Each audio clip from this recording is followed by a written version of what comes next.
Fellow Ghanaians, good evening. I've come again for the 10th time into your homes to speak to you about the coronavirus pandemic, share with you information about the fight against the virus, and outline to you the decisions I've taken about the next chapter of our common battle. I thank each and every one of you for the collective and individual effort you have put in to help contain the spread of the disease on our shores. The great majority of us continue to adhere to the social distancing and enhanced hygiene protocols. We have, as a result, altered our way of life to accommodate these changes. And we continue to make sacrifices to speed up the process of bringing our lives safely back to a state of normalcy. We have demonstrated, not only to ourselves, but also to the entire world, that we're capable of charting our own path towards containing the spread of this disease. We must all be proud that we have become a reference point for others on how to combat it.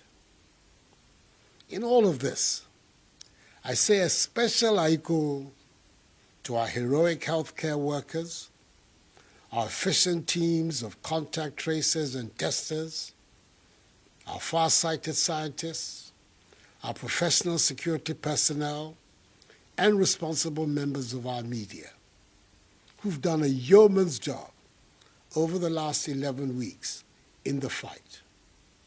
Your efforts are truly appreciated, and the Ghanaian people will always be in your debt. When the first 2 cases were confirmed on 12 March 2020, we took timely measures to attack the virus.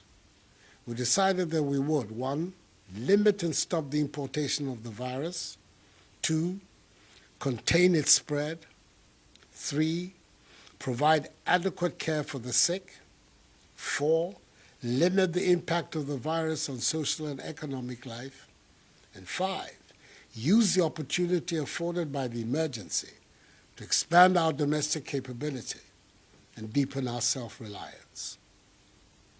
To attain these objectives and respond to the clear evidence that large gatherings provide the most fertile grounds for the spread of the virus, on 15th March, 3 days later, under the imposition of Restrictions Act 2020 Act 1012, I placed a ban on public gatherings and closed down all schools and universities. On 21st March, I closed all our borders by land, air, and sea. Subsequently, on 27th March, I placed restrictions on movement of persons in the Greater Accra metropolitan area, Tema, Kaswa, and the Greater Kumasi metropolitan area and contiguous districts for a period of 3 weeks. In view of the obvious economic difficulties that the tough measures brought, I also announced far-reaching reliefs to ease the economic and social burden on households and businesses. These included subsidies on utilities for all, tax reliefs and financial packages for businesses, and incentives for our frontline health workers. Fellow Ghanaians, as of today, Sunday, 31st of May, under these measures, we've conducted 218,425 tests. The number of positive cases stands at 8,070. 2,947 persons have recovered. 36 have sadly died. 13 persons are severely ill, with 3 critically ill, for which 1 is on a ventilator. And 5,087 are responding to treatment at home, isolation centers, and hospitals. Our hospitalization and death rates have been persistently very low, some of the lowest in Africa and in the world. The Ghanaian people are not dying of the virus in the hundreds and thousands that were earlier anticipated and that are being seen on a daily basis in some other countries. Indeed, we are witnessing a much milder manifestation of the virus in the country than was initially feared. And I dare say that it is the grace of God and the measures taken by government that have produced this result. Our ability to trace, test, and treat persons with the virus has improved considerably. We now have a large army of efficient contact tracers. We've expanded the number of testing facilities from 2 to 10 across the country, and we've increased appreciably the number of quarantine, isolation, and treatment centers. We've lessened our dependence on foreign imports and scaled up significantly domestic production and distribution of personal protective equipment to our healthcare workers, evidence in the provision of 4,440,690 gloves, 3,524,205 nose masks, 62,194 goggles, 109,829 liters of sanitizers, 85,995 head covers, 82,655 gowns, 53,517 medical scrubs, and 43,693 N95 face masks. As I've already said, everything that has been achieved so far would not have been possible without the strong cooperation of you, the Ghanaian people. I know at first hand the devastating impact the measures employed to defeat the virus has had on our social, religious, cultural, and economic lives, as well as on our jobs and the education of our children. And yet, because of love of country, we have borne with them. I know, however, that we cannot live with these restrictions forever, and that is, it is imperative we find a safe way to return our lives to normality, as other nations across the globe are trying to do. This has informed the stakeholder consultations that have occurred over the last few weeks with entities in the health, labor, religious, chieftaincy, educational, hospitality, transport, sports, tourism, and creative arts sectors. These consultations have hinged on an analysis of the data gathered and the adoption of best practices and experiences of other countries that have attempted to move on in the wake of the pandemic. A consensus has emerged from these consultations that we should embark on a strategic, controlled, progressive, safe easing of restrictions to get our lives and economy back to normal. As I stated in my May Day address a month ago, I'm now in a position to outline the roadmap for easing safely the restrictions.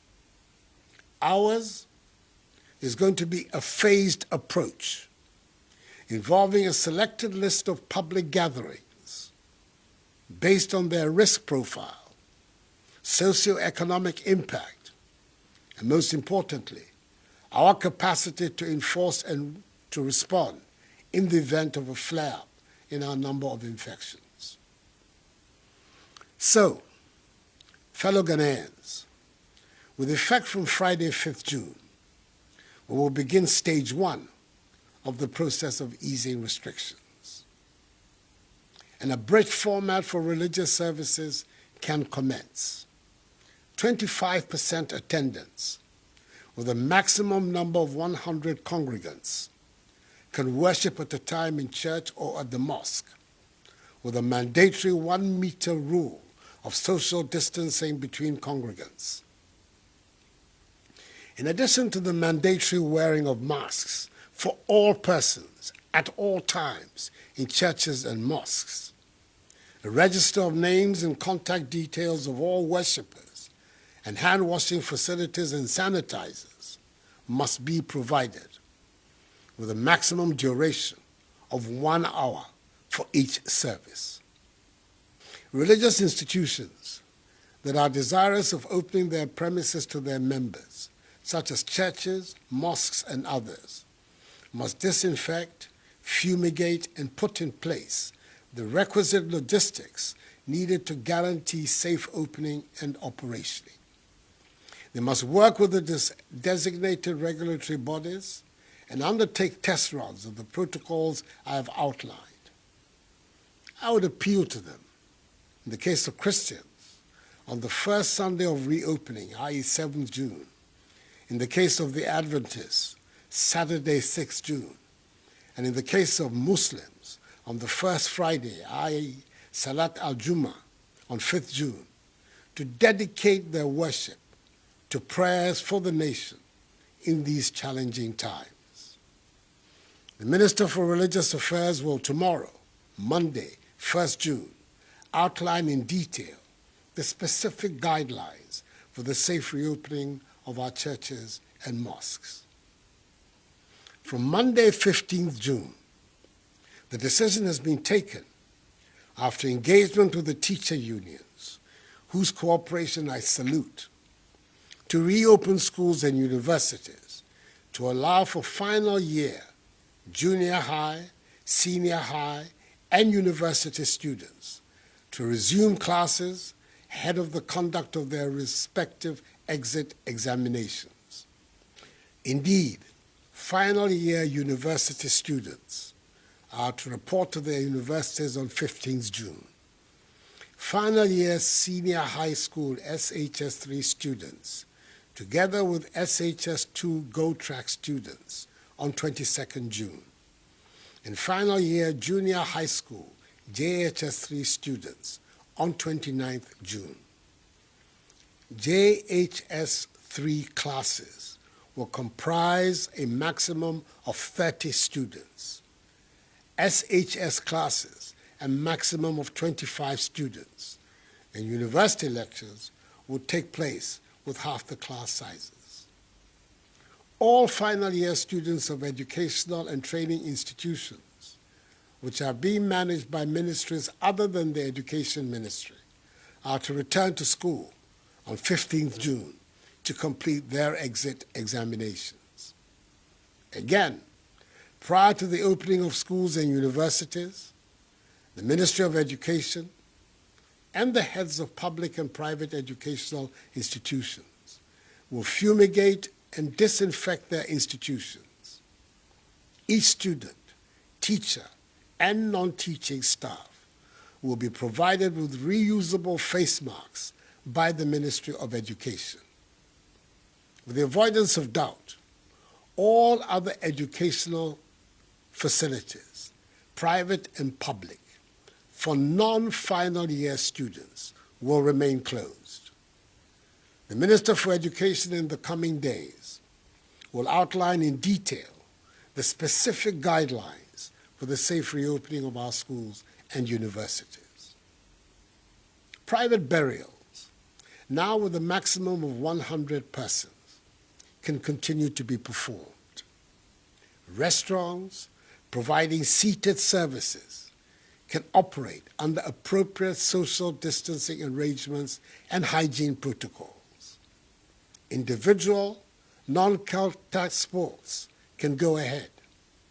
Conferences, workshops, weddings, and political activities, except rallies, can now take place, but with limited numbers, not exceeding 100 persons present, with the appropriate social distancing and hygiene protocols.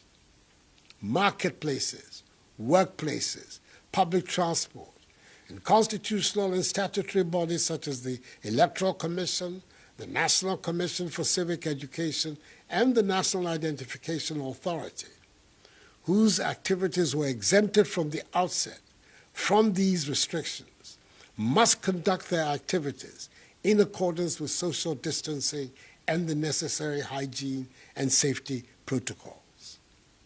Whilst we step up public education of the protocols and public gatherings, let me also state that regulatory agencies will undertake random checks to ensure conformity with these rules, and the security services will be tasked to enforce them. Should any institution fail to adhere to these directives, its activities will be immediately prohibited and relevant sanctions applied. I have by executive instrument provided for these new directions and extended the suspension of the remaining public gatherings as set out in EI 64 15th March until 31st July. In here, I refer to the suspension of sporting events, nightclubs, cinemas, drinking spots, bars, beaches, festivals, funerals, political rallies, and large religious gatherings such as crusades, pilgrimages, and conventions. Our border, by air, land, and sea, remains closed until further notice for human traffic.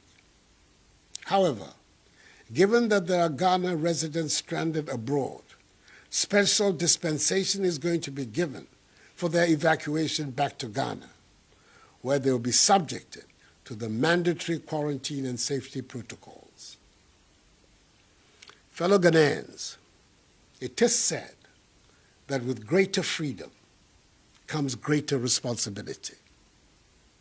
The introduction of this phased opening up of our country means that each and every one of us must continue to remain vigilant and respect the enhanced hygiene and social distance protocols that have become part and parcel of our daily routine over the last 3 months.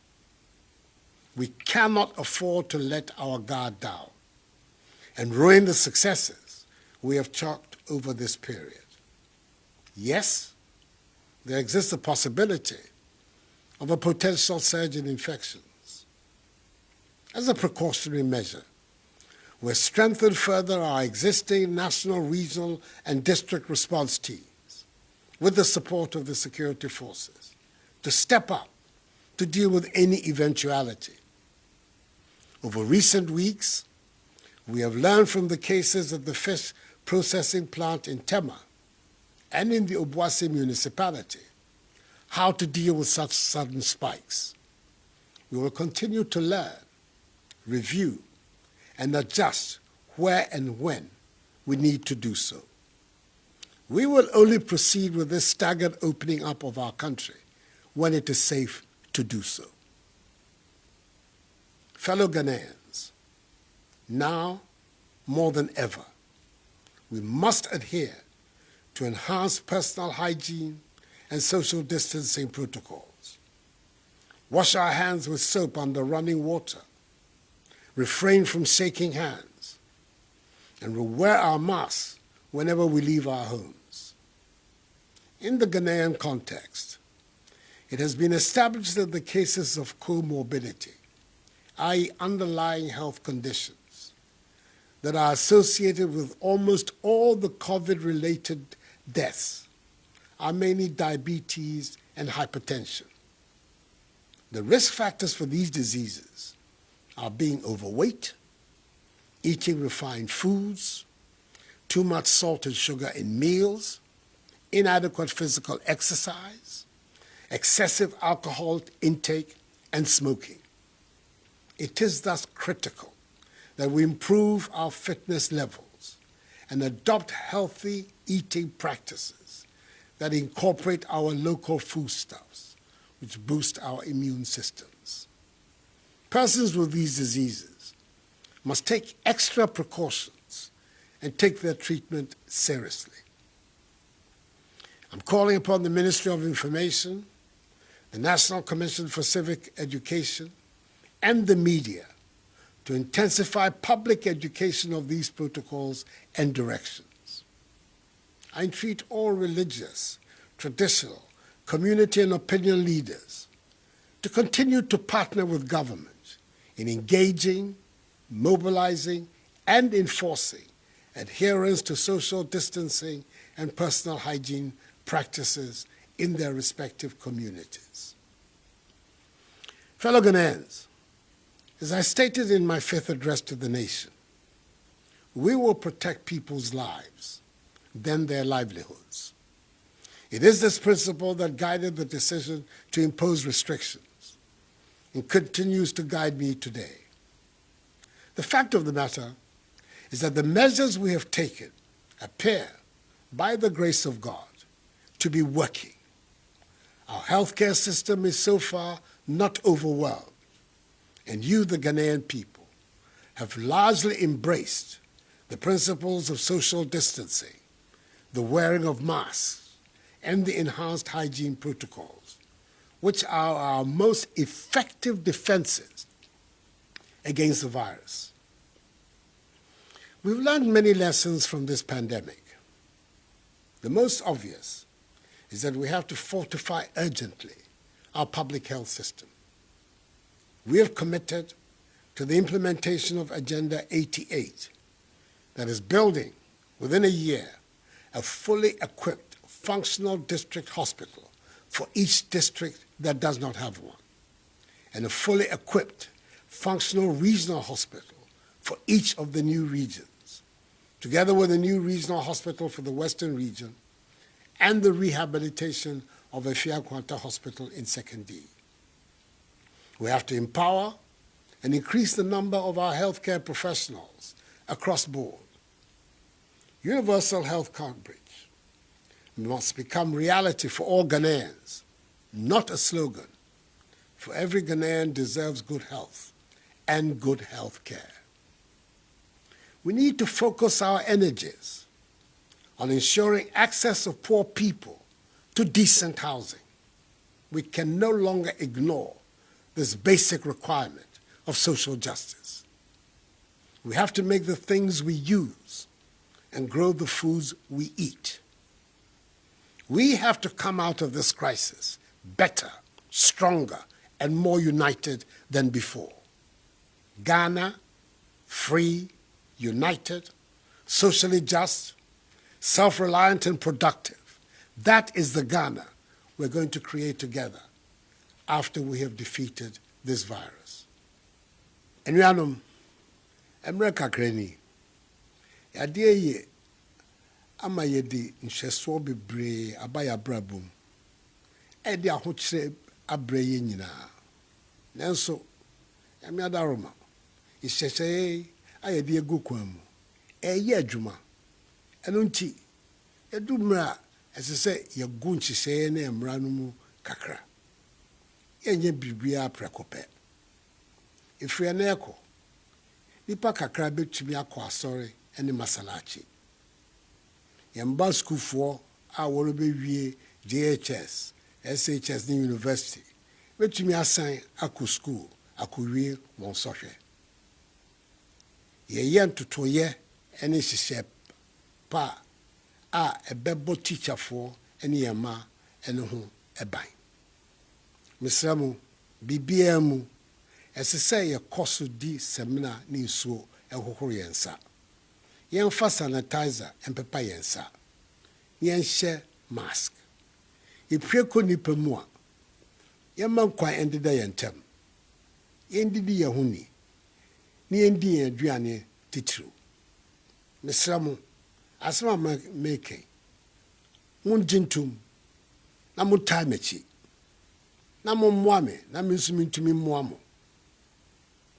Yɛayerɛ yi abɔ yɛn nyinaa fam. Nti yɛn nyinaa mbom, yɛnsɔre mpagya yɛn ne yɛn man Ghana. Ɛyɛ me mɛ, bɛsaa ne wɔte hefi mu fio. Ne ha ne bi, mewa ɛha wɔ fɛn. Chinyɔmɔdromo na ɛkɛ hefi mu na ne ɛtwuni na ɔyɛwɔ mimba magbojo mi fio.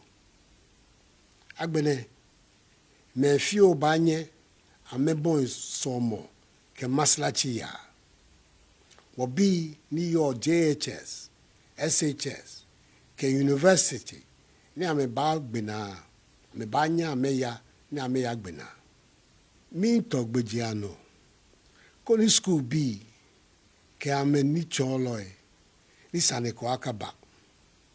Isani waha be aka wote, ni wa forwarding, ni wa kwe sanitizer afe wode, ni wa wo mask, ni wa kwe wahe ojogba, ni wa ye woma ni eni. Mi kpanye fai. Sane min yone, nye hia, nye ye. Ni nye ba finse. Nye wame ni mi huma nye ma wanye. Ela ne, an wofen wo gbeshi, no. Nye an wofen wo fe kome. Ni wo hino, ke wama Ghana. Fellow Ghanaians, ultimately, the battle is the Lord's. And with faith in him, we will emerge from this greater than before. We are one people. We are Ghanaians. And we stand together in joy and in times of trouble. We are a people with an exceptional history, and we are the proud promoters of the Black Star of Africa. We've all gone down together. We should all rise together. This too shall pass. May God bless us all and our homeland Ghana and make her great and strong. I thank you for your attention and have a good night.